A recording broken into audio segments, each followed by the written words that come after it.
Hi everyone, this is Syrian Girl. Over the last 5 years, we have fought to prevent a US invasion of Syria. But in the last few months, the Obama administration has sent US special forces into North Syria. The administration did this silently, like thieves in the night, without consulting the US public, even though the public widely opposed an intervention in 2013. And even though Obama repeatedly said for years that there would be no boots on the ground in Syria. There would be no American boots on the ground. This move is even more illegal than the invasion of Iraq, since there is no UN Security Council approval and Syria isn't under a Chapter 7 resolution. The pretext for the invasion is fighting ISIS in Raqqa, and I'm sure that is what the US Special Forces believe they are doing. But the real objective is to enforce Kerry's Plan B, balkanizing Syria. The troops are there to make sure that the Kurdish separatist forces, the YPG, get to Raqqa before the Syrian army does. It is also convenient that Raqqa has much of Syria's oil. The Plan B is just a copy of the Yinon Plan, drawn up by Israel in 1982, which calls for the use of Kurds as a means by which to divide and conquer the region. But just who exactly are the Kurdish YPG? The media claims they are the most moral force in Syria. But as usual, the media lies. What the media isn't telling you is the YPG are directly affiliated with the PKK, which the US has designated a terrorist organization. This is probably why the US Special Forces were told to remove the YPG insignia from their uniforms. The State Department knew it could become an embarrassment in future. So as usual, what the US government sees as terrorists yesterday are allies today, and perhaps terrorists again tomorrow. Incidentally, the State Department recently asked Russia not to bomb Al-Qaeda in Syria. The media is also not telling you that, like ISIS, the Kurdish YPG are attacking Christians in North Syria. They have shot and killed Assyrian Christian militiamen, assassinated Assyrian leaders, and bombed Assyrian restaurants. And just like ISIS, the Kurdish YPG used child soldiers. The media prefers to show you only their use of female fighters. Some of these kids have died in combat, and this March, 2 primary school girls were kidnapped by YPG and forced to enlist. When their parents protested, they were beaten up. And, just like ISIS, the Kurdish YPG's ultimate goal is to steal Syrian land and make a state of their own. First, going through the pseudo-federalism route. The leader of Kurdish YPG, Saleh, stated that he planned to use Raqqa as a hostage in order to blackmail an unwilling Syrian population into accepting federalism. Some of you might say, but Kurds deserve their own state, or Kurds deserve autonomy, but I'm afraid you've been under a lot of propaganda on Kurdish history, especially in Syria. The word Kurd simply means Iranian nomad, in the same way that Bedouin means Gulf Arab nomad. Nomadic peoples, like Bedouins, Gypsies and Kurds, don't have states because by definition nomads move around. Ali Tahir Ibrahim and his family are Kurdish nomads from the Norway tribe.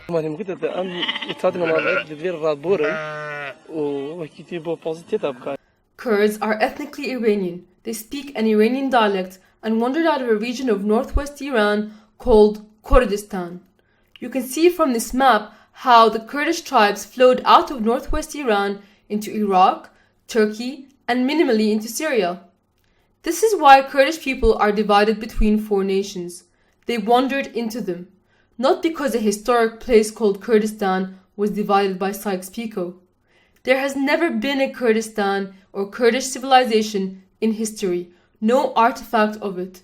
The areas of Turkey that the PKK Kurds claim is their ancestral home used to be Armenia before the Armenian genocide. And Syria is the birthplace of civilization.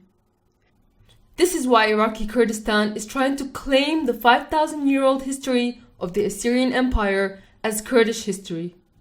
Otherwise, they vandalize it and deny its existence. This will make a lot of people angry, and they will try to deny it and call me a liar. But you can't deny history, and why should there be any shame in being a nomad?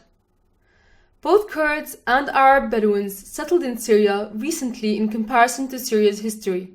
The indigenous people of Syria are a non-Arab Levantine ethnicity who adopted the Arabic language after the Arab conquest. These are the people that built Damascus and Aleppo, the oldest continuously inhabited cities in the world.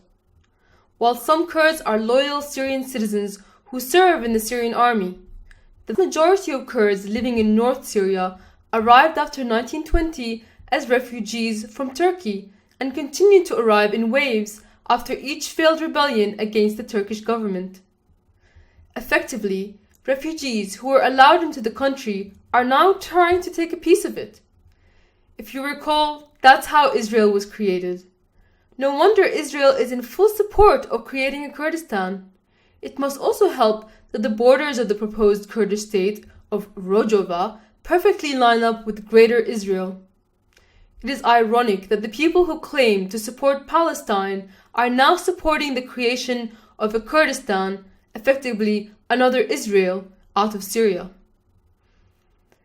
In spite of the influx of Kurdish refugees into Syria over many decades, Kurds are still not a majority in the areas that they are trying to claim autonomy. They are a plurality, making up only 40% of Al-Hasakeh and only 9% of Syria as a whole. This statistic is changing, however, since the war has caused 100,000 Kurds to flee their homes and become refugees. There are now 1.2 million Kurds living in Germany, almost as many as in Syria. I wonder if the liberals would support a Kurdish autonomous state in Germany. And can those liberals explain how is it moral to support giving 1.6 million people the oil wealth of Syria that is meant to be sustaining 23 million of its population?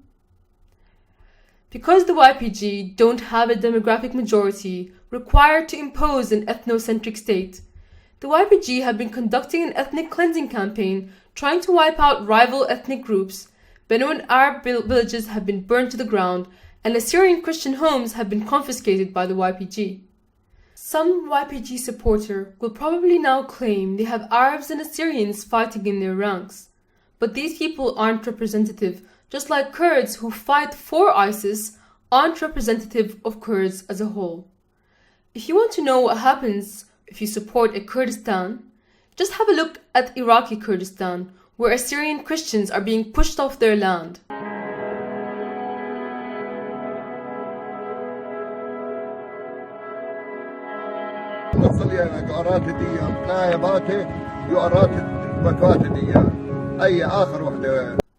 This is what US troops have been misled into helping create, just as they were misled in Iraq.